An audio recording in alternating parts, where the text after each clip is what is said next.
നോഫൽ ഇതുവരെ പുറത്തിറക്കിയിട്ടില്ല. അല്പസമയത്തിനുള്ളിൽ തന്നെ പുറത്തിറക്കുമെന്നാണ് മനസ്സിലാക്കുന്നത്. ഇപ്പോൾ ഉള്ളത് കണ്ണൂർ ടൗൺ പോലീസ് സ്റ്റേഷന് സമീപത്തുള്ള പോലീസ് ട്രെയിനിങ് സെന്ററിൽ തന്നെയാണ്.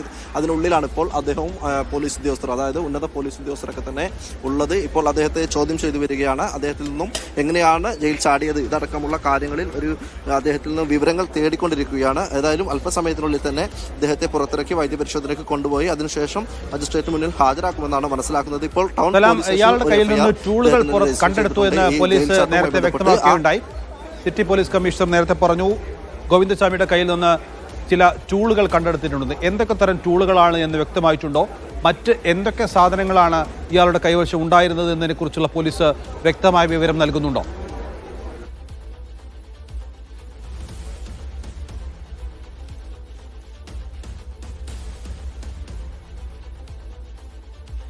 കാര്യം അതിൽ ഏതൊക്കെ ടൂളാണ്, അതായത് ഇദ്ദേഹത്തിന്റെ പക്കൽ നിന്നും ആക്സോ ബ്ലേഡ് ഉപയോഗിച്ചാണ് സെല്ലിലെ കമ്പി മുറിച്ചതെന്ന കാര്യം നേരത്തെ തന്നെ പോലീസ് സ്ഥിരീകരിച്ചതാണ്.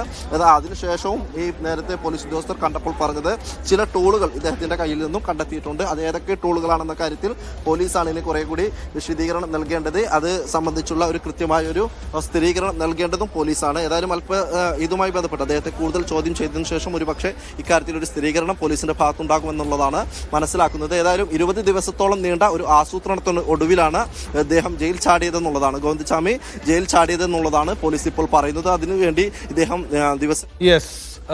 അന്വേഷണം ഒരു ഭാഗത്ത് തുടരേണ്ടതുണ്ട്. കാരണം ഇതിൽ വലിയ വീഴ്ചയാണ് ജയിൽ അധികൃതരുടെ ഭാഗത്ത് ഉണ്ടായിരിക്കുന്നത്. അത് കണ്ടെത്തുക എന്നുള്ളതാണ് ഇതിൽ ഏറ്റവും പ്രധാനപ്പെട്ട കാര്യം.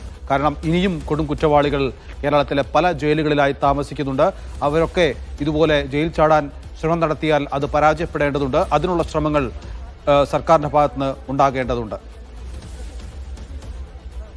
സലാം, തുടരാം.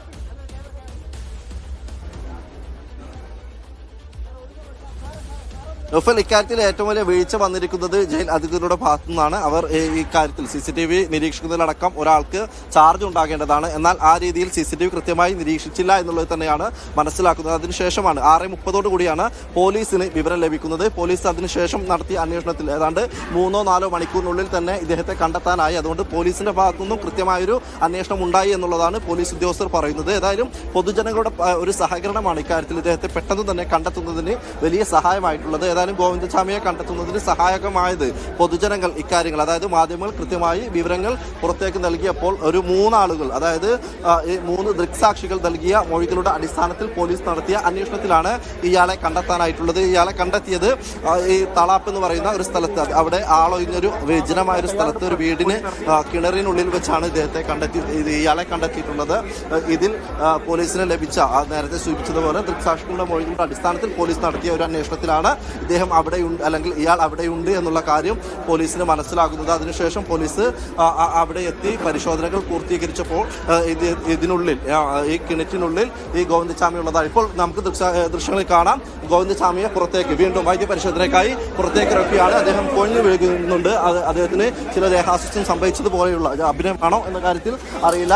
ഇയാൾ എന്തായാലും ഇപ്പോൾ കൊഴിഞ്ഞു വീണിട്ടുണ്ട്. അങ്ങനെ പോലീസ് താങ്ങിയെടുത്തുകൊണ്ട് ജീപ്പിനുള്ളിലേക്ക് കയറ്റുകയാണ്. ആ ജീപ്പിനുള്ളിൽ കയറ്റി ഇനി ഒരു പക്ഷേ വൈദ്യപരിശോധനയ്ക്കായിട്ടായിരിക്കാം ഇയാളെ കൊണ്ടുപോകുന്നത്. അതിനുശേഷമായിരിക്കാം മജിസ്ട്രേറ്റ് മുന്നിൽ ഹാജരാക്കി ഇദ്ദേഹത്തിന്, അല്ലെങ്കിൽ ഇയാളുടെ ഇപ്പോൾ രജിസ്റ്റർ ചെയ്തിട്ടുള്ള കേസിലുള്ള തുടർ നടപടികൾ സ്വീകരിക്കുക. ഏതായാലും ഇപ്പോൾ ഗോവിന്ദസ്വാമി പുറത്തിറക്കിയ സമയത്ത് തന്നെ ഇയാൾ കുഴഞ്ഞു വീണു.